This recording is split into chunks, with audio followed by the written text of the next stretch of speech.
박근혜 대통령과 새누리당 지도부가 내일 오전 청와대에서 5개월여 만에 회동합니다. 당청 관계 회복의 계기가 마련될지 이 이슈가 이목되는데요. 장성호 건국대 교수, 민영삼 포커스 컴퍼니 전략연구원장 두 분 모셨습니다. 어서 오십시오. 네, 안녕하세요.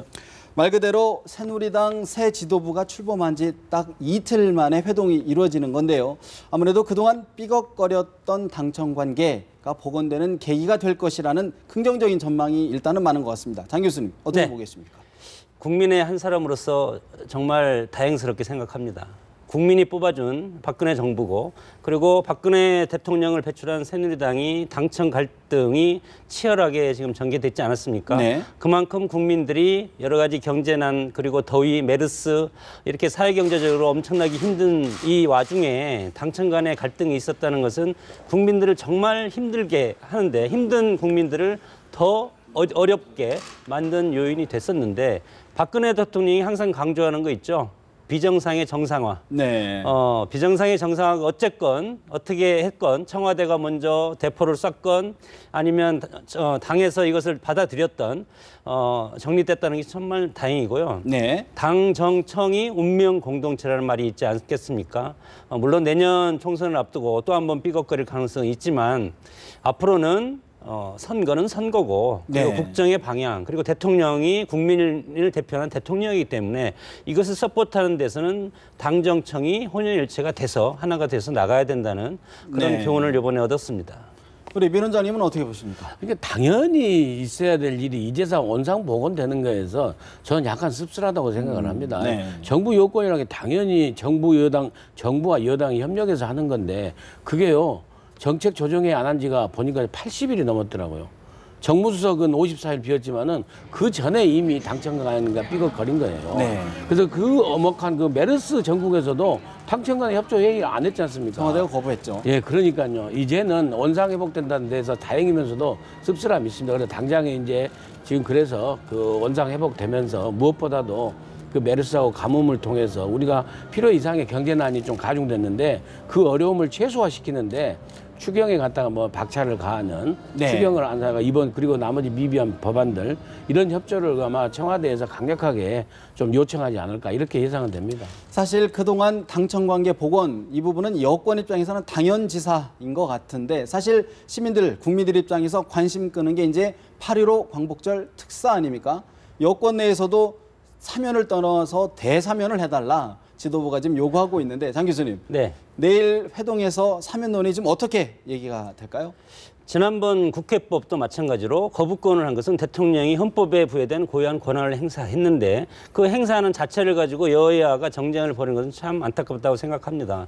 이번에 사면도 마찬가지로, 물론 박근혜 대통령이 대선 후보 때나 그리고 취임해서부터 생계형 사면을 제외하고는 특별한 사면을 하지 않겠다고 했지만, 예. 그것은 어차피 대통령은 헌법에 규정된 권한을 행사하는 것이고, 그리고 우리 경제 활성화나 국민 대통합을 위해서 사면을 구성을 해보라, 이렇게 수석회의에서 지시를 했듯이 이거에 대해서 왈가불가 이런 것이 앞으로 여야의 어떤 정쟁의 소재로서 예. 상당히 이렇게 시끄러울 가능성이 상당히 많은데, 대통령은 좌고우면하지 말고 대통령이 국정 철학이 있지 않겠습니까? 네. 물론 뭐 과거에 큰 비리를 저질러서 지금 재판이 진행 중이거나, 그리고 지연죄가 워낙 큰 그런 사안이거나 그런 걸 제외하고 대통령 이제 반환점을 돌았고, 그리고 대통령이 이제 앞으로 계속 정치를 하지 않겠습니까? 예. 그러니까 예를 들어서 국민 대통합을 위해서는 내년 총선에 정말로 필요한 사람들은 사면을 해줘서 정치 출마를 할 수 있게 해주고, 그리고 경제인들도 마찬가지입니다. 예. 경제가 지금 여러 가지가 어려운 것이, 물론 재벌들이 구속돼서 어려운 것은 아니지만 여러 가지를 참작을 해서 대통령 고유의 헌법적인 권한을 대통령 스스로 결단하는 것이 저는 필요하다고 봅니다. 지금 당 지도부가 대사면을 요구했는데 박 대통령 화답을 할까요? 어떻게 보십니까? 뭐 짜고 치는 고스톱은 아니지만 일단은 당이라는 것은 유권자라든가 국민의 의사를 모아서 청와대나 정부에 건의하는 이런 것이 정당의 시스템이기 때문에 예. 밑에서 여론을 모아서 집권당 여론은 이렇다, 새누리당을 지지하는 당원들의 여론은 이렇기 때문에 대통령은 사면의 폭을 훨씬 더 넓혀서 그럴수록 사실은 집권 여당한테는 유리하다고 봅니다. 왜냐하면 네. 어떤 은전을 입었을 때 자기가 그것을 뭐 배신하거나 그것을 또 거역하겠습니까? 배신에 큰일 납니다. 지금 분위기에서는. 민 원장님 어떻게 보십니까? 그래서 지금 이제 결국에는 생계형 사면은 뭐 이제 확정적인 것 같고요. 문제는 이제 제가 보기에는 청와대도 지금 부담을 느끼고 있는 게 그 비리, 부패 비리 관련 정치인이라고 할까요? 이런 그 사회 상류층 인사들 그 부분이 상당히 걸리면서 여론을 좀 떠보고 있지 않나 일단 그렇게 봅니다. 근데 그걸 갖다 거기까지 해서 통곡의 사면을 할 경우에는 일단 대통령의 원칙의 리더십이 사실은 약간 그 배치되는 측면이 있고 예. 그리고 지금 이 순간에도 총리와 법무부 장관은 사회 부조리 척결을 외치고 지금 사실은 계속 활동을 하고 있지 않습니까? 근데 부패 척결을 외치면서 부패 관련 비리 관련 정치인들을 이 사면해 준 게 좀 국민 정서랑 안 맞는 이런 부분도 있고 그리고 대개 여태 정부에서도요 여론조사를 해보면은 대통령의 특사 정치인들 특사에 대해서는 여론이 안 좋습니다. 사실 그 대기업 총수들에 대해서도 여론은 좀 안 좋습니다. 규범적으로 네. 판단하기 때문에 그래서 특히 이번에는 경제인 것까지는 다 가는 것 같아요. 그 특히 경제인 부분은 잠깐 말씀드리면 대통령 입장에서는 현우석 팀에서 최경환 팀으로 왔는데 민생 경제가 피부로 느끼는 경제가 안 살아나니까 예를 들어서 할 수 있는 걸 한번 최대한 다 해보겠다. 예. 이런 측면에서 신규 투자, 일자리 창출, 뭐 여러 가지 이런 측면을 좀 희망 기대하면서 재벌 대기업의 총수들의 SK 뭐라든지 그다음에 나와서 활동하고 있지만 아예 또 해외 활동이 좀 규제가 있는 하나그룹 뭐라든지 이런 등등. 부분에 대해서는 예. 사실 그 의견이 모아진 것 같아요. 그리고 그건 지금은 그런 시점이 됐다고 저는 봅니다. 근데 문제는 다시 말씀 이 비리 부패 관련 정치인에 가서는 상당히 대통령이 고심하고 있지 않나 저는 그렇게 봅니다. 그 부분이 대화합, 국민 통합 측면에서는 정치인 부분 또 사면 대상들이 어떻게 보면 이른바 비박계 대상 의원들이 좀 많지 않습니까? 그런 부분은 어떨까요? 그래서 예를 들어서 모든 것을 만족시킬 수는 없습니다. 사면 같은 것도 예를 들어서 뭐 지금 부패와 비리와 연루된 사람을 하면 예를 들어서 재벌도 해주면 안 되지 않습니까? 네. 경제라든가 정치라든가 저는 똑같은 조건으로 가야 된다고 봅니다. 어차피 할 바야. 왜냐하면 대통령이 광복절 70주년에서 특별 대사면을 구상하라고 했습니다. 대사면이라는 것은 정치권을 포함한다는 그런 어떤 상징적인 뉘앙스가 포함되어 있기 때문에 네. 대통령은 결단을 하리라고 봅니다. 결국은 여론이 변수가 될 것 같은데 김무성 대표가 또 어제 얘기한 것 중에 오픈 프라이머리, 완전 국민 참여 경선제 또 되짚어 보면은 당 대표도 공천에 개입 않겠다. 사실 청와대도 손 떼라 이런 복선이 깔려 있는 것 같은데 어떻게 보십니까? 김무성 대표의 전략적인 측면이 그것이 정말로 이루어지면 저는 좋겠습니다. 그러나 민주주의에서 가장 좋은 것은 우리가 지금 국회의원을 뽑는 것은 대의민주주의 아닙니까? 그렇게 할 수밖에 없고 그러나 가장 좋은 것은 직접 민주주의 정치죠. 국민들 전체가 모여서 모든 걸 결정하고 나가는 건데 그러나 불가능하기 때문에 대의민주 정치를 지금 만들어서 우리가 하는 것이고 예. 오픈 포럼에도 마찬가지입니다. 물론 전체 유권자들한테 우리 후보가 누군지를 해서 뽑으면 좋지만 그러면 정당의 당원들의 존재 가치가 없어지면 정당 자체 스스로를 저는 무력화시키는 방안이라고 봅니다. 그리고 오픈 프라이머리를 지금 과거에는 야당이 들고 나왔는데 거꾸로 여당이 들고 나온 것은 야당이 이것을 받지를 않을 겁니다. 받지를 않기 않을 때문에 것을 전제로 한 전제로 해서 제안이다. 하는 어떤 역선전적인 전략적인 포인트가 저는 좀 강하다고 보고 그리고 예를 들어서 이것을 실행한다고 해도 미국이나 이런 데서는 가능한 것이 여기에는 공화당이나 민주당이 같은 보수당입니다. 네. 같은 보수당이라고 명확하게 찍어서 어떤 뭐 예를 들어서 남녀 평등이라든가 뭐 이런 거에 대해서 그리고 낙태 이런 거에 대해서만 민주당과 공화당이 약간의 차이가 있을 뿐이지 같은 보수당 내에서 오픈 프라이머리가 되는 것인데 우리의 정당의 구조를 보면 극렬 당원들이 10% 정도가 밑에 깔려 있습니다.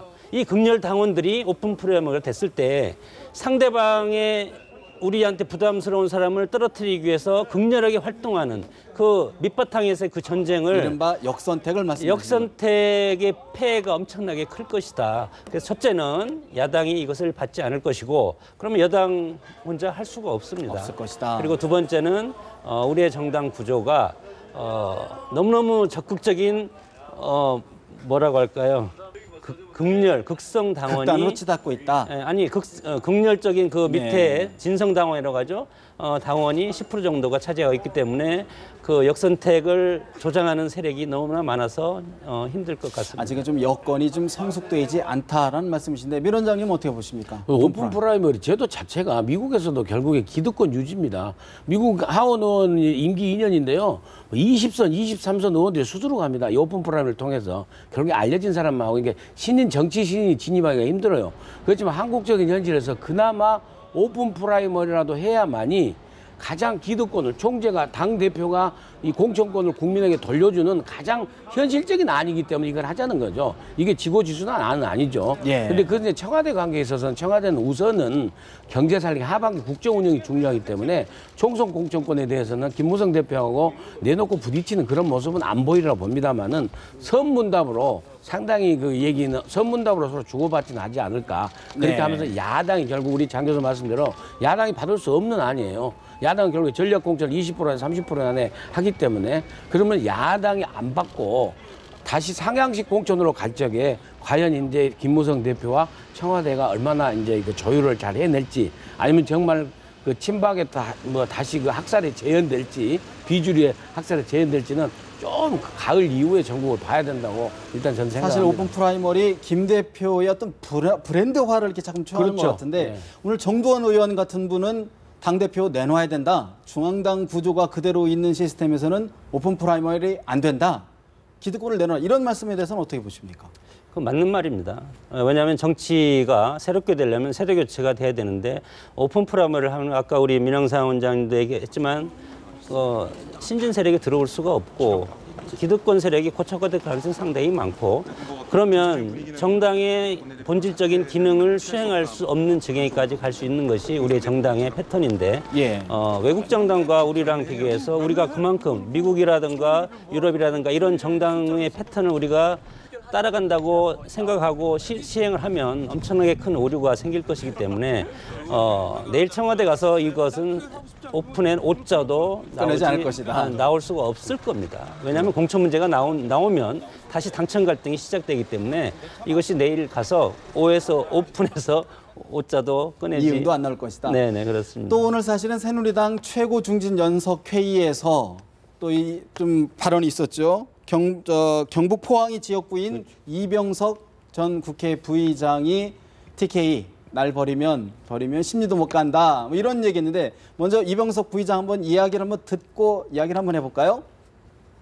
지난 13일 우리 김무성 대표님의 이 새누리당 경상도 국회의원은 동메달이고 수도권 국회의원은 금메달이다 한 발언이 지금 520만 대구 경북 시도민들의 공분을 일으키고 있는 것이 사실입니다.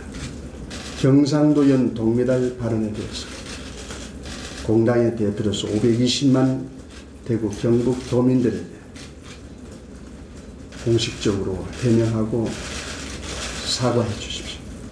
대구 경북민들의 여러 같은 성원으로 그 어려운 목표가 달성이 되었습니다. 그래서 우리 정권 재창출에 결정적인 공을 세우셨습니다. 내년 총선에서 우리 새누리당이 반드시 과반수 이상의 의석을 얻어야 한다 하는 그런 절박감에서 고육지책으로 말씀을 드린 것으로 잘 이해를 해주시기 바랍니다.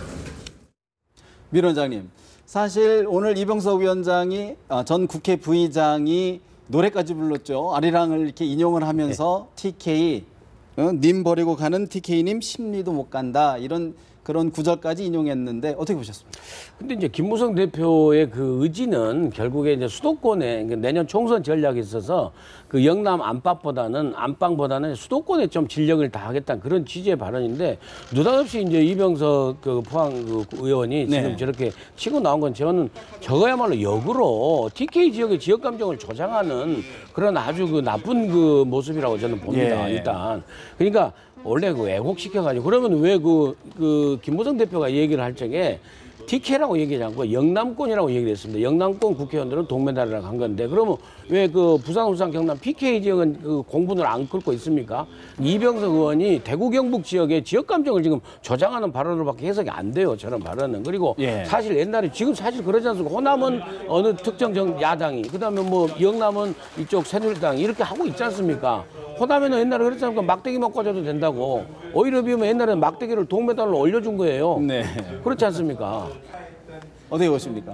우리말에 아다르고 어다르다는 말이 있고 본의 아니게 이렇게 본질이 왜곡되는 그런 이제 말인데 정치인들이 이렇게 한번 좀 이렇게 튀고 싶은 그런 욕망이 있는 것도 사실이고 예.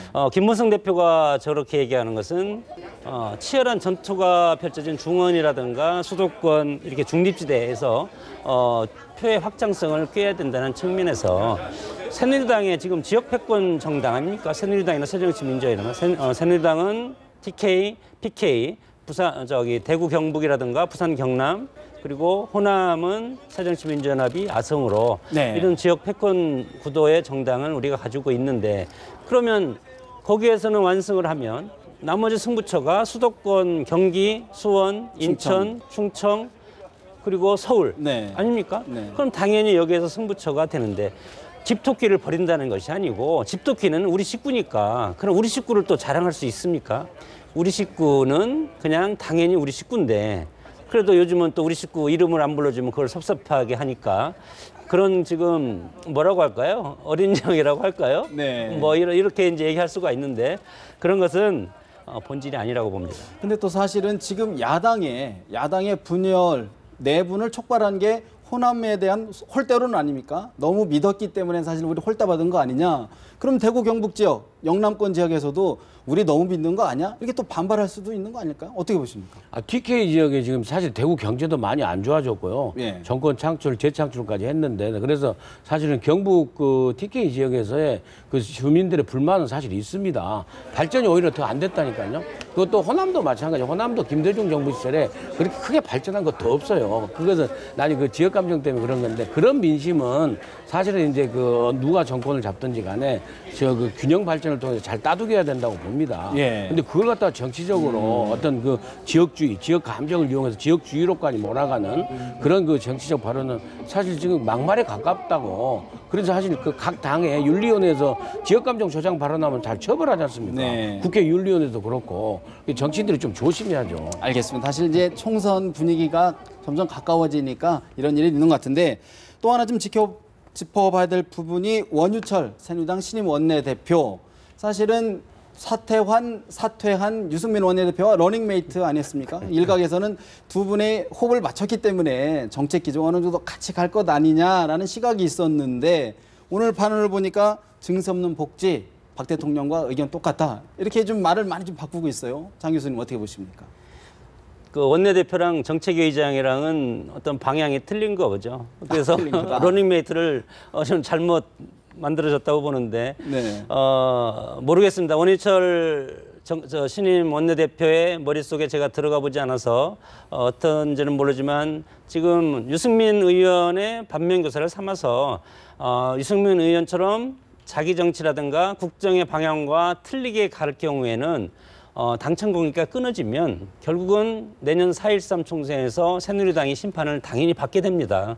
그래서 당청 관계가 최고의 가치로 지금 신임 원내대표는 두는 것 같고 그렇기 예. 때문에 청와대에서 이미 국정 철학의 방향을 밝히지 않았습니까? 이미 유승민 대표 이번 사태에서 그렇기 때문에 새로운 정책위 의장에서 원내대표로 바뀌었지만 이것은 앞으로는 당청 관계가 당에서 배출한 대통령의 국정 방향을 서포트해 주는 것으로 총선까지는 가겠다. 그런 뜻으로 그런 의지로 봐야 된다. 봐야 됩니다. 유승민 전 원내대표 입장에서는 약간 서운할 수도 있을 것 같은데 먼저 민 원장님 어떻게 보십니까?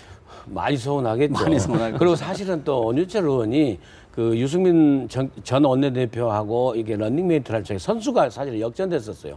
원유철 의원은 4선이고 네. 원내대표 유승민은 3선이었지 삼선. 않습니까? 네네. 그래서 각자 이제 자기 그 정치 욕심도 있고 다 있겠죠. 그런데 무엇보다도 원유철 그 신임 원내대표가 당청 간 어찌됐거나 이제는 좀 당청 간의 갈등을 봉합하고 국정 운영하는데 다 뒷받침하겠다라고 이렇게 스탠스를 잡아서 어떻게 보면은 이제 유승민 색깔 빼기라고도 볼 수는 있지만은 당연히 이게 집권 여당의 원내대표로서 어떤 그 스탠스를 잘 잡고 있다 이런 평가를 할 수는 있습니다. 예. 일단 좀 더 지켜보자 그런 말씀이신 것 같고 야당 이야기 좀 해보겠습니다. 새정치민주연합 사무총장 폐지가 혁신이냐 또 김상곤 혁신안을 놓고 여러 가지 이야기들이 나오고 끊임없는 진통이 이어지는 것 같습니다.